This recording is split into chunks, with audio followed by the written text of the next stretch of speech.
Hi, my name's Dave and I just love to talk about the best music and albums from the 60s onwards to newbies and devotees alike. And in this video I am looking at a new band to me. They come from Norway and are called Airbag.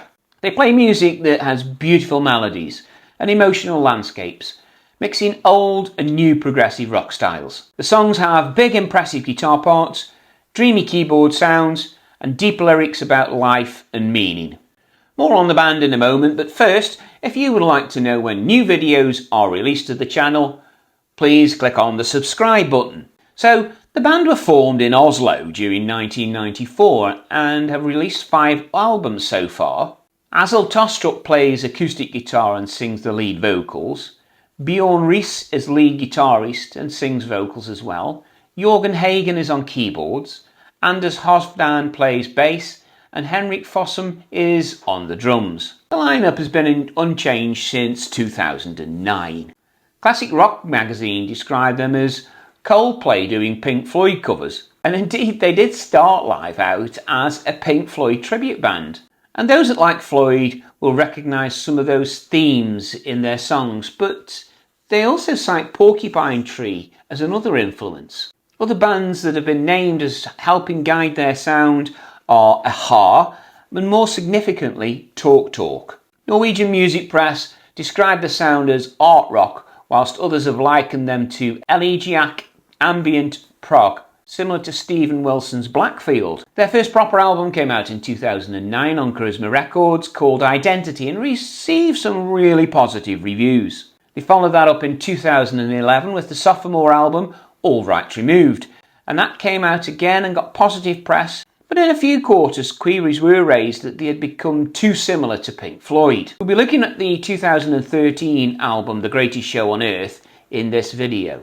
In 2016, the 4th album called Disconnected, and in 2020 the last album to date, A Day at the Beach. And by this time had a sufficiently large enough following that helped them to continue their progress, even though obvious chart successes have eluded them. So back to The Greatest Show on Earth. It came out on the 25th of October 2013. 6 tracks and 50 minutes long and features an album cover designed by Asle. The premise of the album is about surveillance in today's society. And track 1 is part 1 of the opening and closing bookends, titled specifically about that subject. This first part is too short to be really of any use. And when I get to the first proper track of Redemption, then that also takes a while to get going. When it does though, it's a beauty of a track. It's a tight rhythm, haunting vocals, a blistered lead, and you have the making of a top-notch 7-minute track. It does remind me of Porcupine Tree, but also Roxy Music's in there at the very best. The lyrics are minimal and that becomes a feature of the album. But there's a mellotron playing, there's decent drums, a pulsating bass line and that amazing guitar. There's a change in pace and tempo at 5 minutes before the guitar solo starts again. It could be David Gilmour playing, it's a well-wicked track though.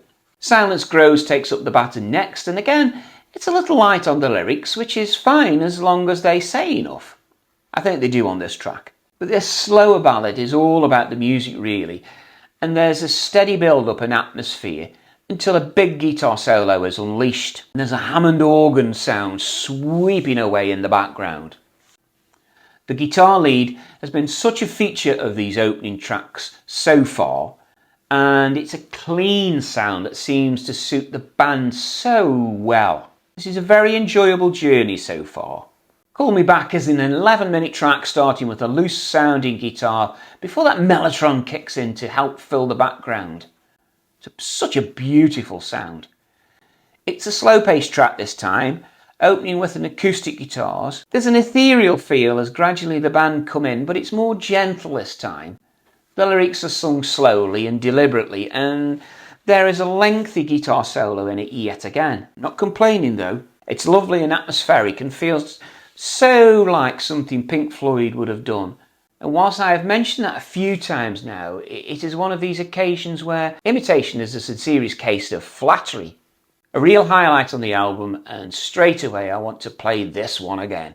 It's the title track next that opens with a sweeping flurry of guitars before the lyrics come in.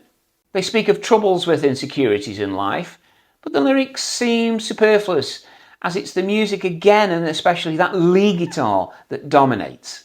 It seems a tried and tested formula that has worked so well so far. Now it all ends with Surveillance Parts 2 and 3, which is a near 17-minute track. Like the opener, it takes a while to get going, but it's long enough to factor that in this time. There's a piano opening that is slow and funereal in pace. The lyrics are sung deliberately and with feeling. There's a strong bass line to assist the piano, and this feels as much like a Floyd track as anything previously on this album. Asler and Bjorn are in tight harmonies. Jørgen's Hammond's organ is a delight, and Henrik's drums are caressed with real feeling.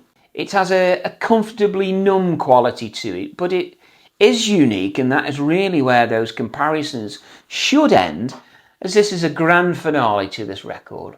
It's a track to savour in its own right. In truth, the third part of the piece would have worked better as a separate track, but it begins from a standstill before unleashing some really heavy guitar and drums in what is probably the heaviest section of the album.